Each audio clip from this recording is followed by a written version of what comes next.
This is an update of the first review I put on to YouTube of the Ferrino Lightent 1. I've used this a number of times now and finding it a really good tent to be staying out in on a regular basis. It hasn't got a massive amount of room, headroom that is. Inside you can see there is a fairly reasonable amount of space for all your equipment. Got my mat and my sleeping bag in there, my rucksack there which I use as a headrest for when I'm sleeping, pillow if you like. There's a small space inside here for gear where I've got various bits and pieces, pots and things like that, cups, water bottles, and when you pull the side down there's a bit of extra space here for your boots. It is quite low. There's no real room to sit up. You can sort of half sit up in at the back there where the rucksack is and the top of the sleeping bag.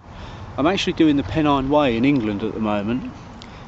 This is my fourth day on the Pennine Way. I'm near, just outside the Yorkshire Dales. I should be entering the Yorkshire Dales tomorrow. The tent has been wet a couple of times. In fact, it was wet when I pitched it because it was a very wet night. Well, it wasn't a wet night, but there was a pretty heavy downpour yesterday afternoon after we pitched the tents. And anyway, I just thought I'd give you a look and a few opinions. I actually found that these anchor points here of the inner tent, which they tell you to hook the outer tent over, I actually bought some extra pegs and pulled this back away from the inner tent on both sides. I just found it works better. There's a bit of the inner tent showing quite clearly underneath before, so that's just a personal preference.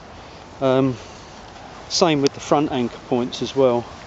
So I mean, that's up to you. The other thing I've done is I've added something called a cling on there, because I found this little bit, this part here was quite a long area, and if the wind's blowing it bangs against the inner. So if you buy these, you can get these from Amazon, called Klingons, and a bit of a cord there. I haven't anchored it yet, but that stops that from banging into the side of your tent.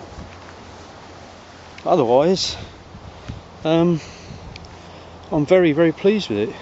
It's quite quick and easy to pitch, and there you go. I've got probably about another 2 weeks to do on the Pennine Way, and I'm hoping that this is going to see me through it. Anyway, that's all for now.